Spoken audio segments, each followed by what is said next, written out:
Class 7 second unit test ইংরেজি পরীক্ষার ঠিক আগের মুহূর্তে নিয়ে চলে এলাম রাইটিং স্কিলের ওপর একটি কমপ্লিট সাজেশন। পরীক্ষাতে রাইটিং থেকে থাকবে 10 নম্বর, দুটি রাইটিং থাকবে, একটি লিখতে হবে 10 নম্বর।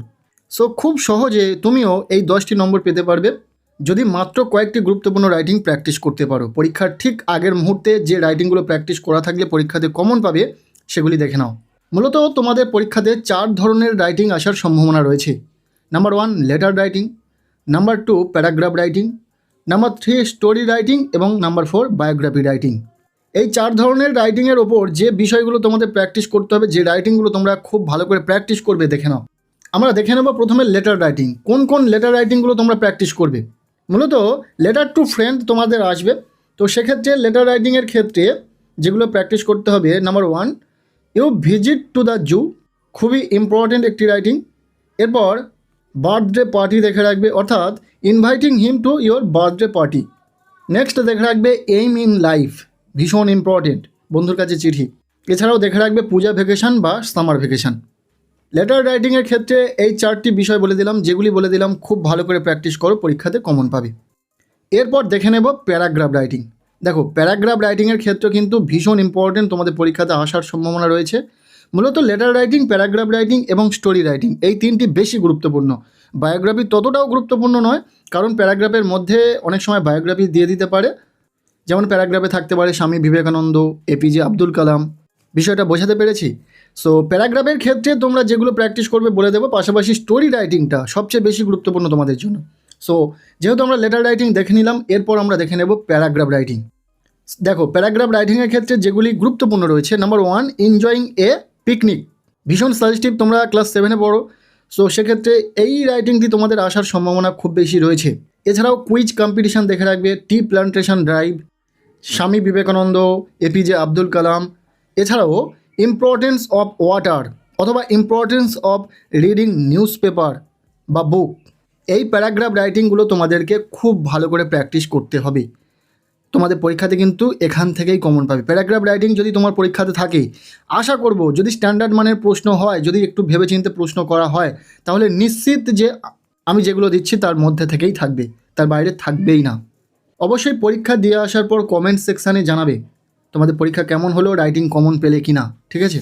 এরপর আমরা দেখে নেব স্টোরি রাইটিং, যেটা সবচেয়ে বেশি ইম্পর্টেন্ট। তোমাদের পরীক্ষাতে স্টোরি রাইটিং থাকবেই। একটা কথা তোমাদের সাথে শেয়ার করা প্রয়োজন যে অনেক স্কুলের ইংরাজি প্রশ্নপত্রে রাইটিং যেটা থাকবে, দুটো রাইটিং থাকতে পারে, যার মধ্যে একটি লিখতে হবে 10 নম্বর। আবার অনেক স্কুলে এরকমই হতে পারে, দুটি রাইটিং থাকবে, দুটিই লিখতে হবে, 5 + 5 = 10, অর্থাৎ ভাগ করে দেওয়া থাকবে নাম্বারটা। বিষয়টা বোঝাতে পেরেছি? সো এরপর আমরা দেখে নেব স্টোরি রাইটিং। স্টোরি রাইটিংয়ের ক্ষেত্রে যেগুলি ইম্পর্টেন্ট রয়েছে, খুব ভালো করে যেগুলো তোমাদের প্র্যাকটিস করতে হবে, নাম্বার 1 ক্যাপ সেলার, ভীষণ ইম্পর্টেন্ট একটি গল্প, তোমাদের পরীক্ষাতে আসার সম্ভাবনা রয়েছে। এছাড়াও টু ফ্রেন্ডস অ্যান্ড এ বিয়ার, এটিও ভীষণ ইম্পর্টেন্ট। পরপর এই দুটি গল্প। এছাড়াও তোমরা দেখে রাখবে a farmer and his sons, দেখে রাখবে the boys and the frogs, ছোটো একটা পুকুরে ব্যাঙের ওপর যে বাচ্চারা ঢিল ছুঁড়ছিল সেই গল্পটাকে খুব ভালো করে প্র্যাকটিস করবে। এছাড়াও তোমরা দেখে রাখবে crow and snake, a fox and crow, একটি খেঁকশিয়াল এবং একটি কাকের যে গল্পটি রয়েছে। এবং সবথেকে ইম্পর্টেন্ট যে গল্পটি রয়েছে সেটা হলো দ্য ট্রেস্টি ক্রো। এই কটি গল্প বা এই কটি স্টোরি রাইটিং তোমরা খুব ভালো করে প্র্যাকটিস করবে। যদি তোমাদের পরীক্ষাতে স্টোরি রাইটিং আসে, তাহলে আমি নিশ্চিত 100% যে এর মধ্যে থেকেই আসবে, এর বাইরে আসবেই না। স্টোরি রাইটিং এর বাইরে আসার সম্ভাবনা একদম নেই। বোঝাতে পেরেছি? এরপর আমরা দেখে নেব বায়োগ্রাফি রাইটিং। এই 3টি রাইটিং, যে 3টি রাইটিং বলে দিলাম, লেটার রাইটিং, প্যারাগ্রাফ রাইটিং এবং স্টোরি রাইটিং, এর মধ্যে থেকে তোমাদের পরীক্ষাতে কমন পাবে।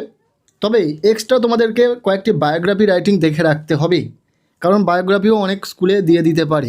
যেহেতু তোমরা ছোট, তোমাদের প্রশ্ন মান ঠিকঠাক করার জন্য বায়োগ্রাফিটা দেওয়া প্রয়োজন হতে পারে, অনেক স্কুলে দিতে পারে।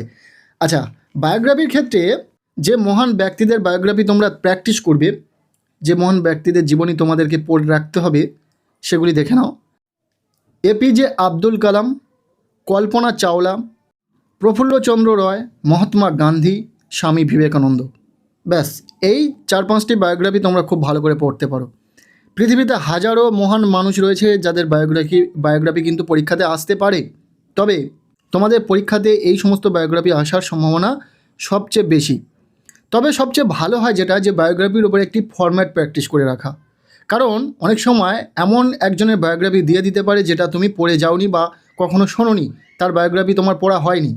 তবে প্রশ্নপত্রে থাকা হিন্টস অনুযায়ী তুমি কিন্তু যথেষ্ট ভালো লিখতে পারবে যদি তোমার বায়োগ্রাফির ফরম্যাটটি পড়া থাকে। তাই প্রত্যেককে বলবো বায়োগ্রাফির ওপর যে ফরম্যাট হয় সেই ফরম্যাট প্র্যাকটিস করবে। যে কোনো মহান মানুষের বায়োগ্রাফি দিলেও তুমি লিখতে পারবে। বোঝাতে পারলাম? সো এই ছিল রাইটিং স্কিলের ওপর একটি কমপ্লিট সাজেশান। সপ্তম শ্রেণীর ছাত্রছাত্রীদেরকে বলবো, ইংরাজি পরীক্ষাতে যাওয়ার আগে অবশ্যই এই রাইটিংগুলো তোমরা খুব ভালো করে প্র্যাকটিস করো।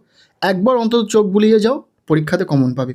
আজকের এই ভিডিওটি কেমন লাগলো জানিও। ভিডিওটি ভালো লেগে থাকলে লাইক করে দাও, চ্যানেলে নতুন হলে চ্যানেলটিকে সাবস্ক্রাইব করে রাখো, আর পারলে ভিডিওটি প্রচুর শেয়ার করে দাও। প্রত্যেকের ইংরাজি পরীক্ষা খুব ভালো হোক, সবার জন্য শুভকামনা রইল।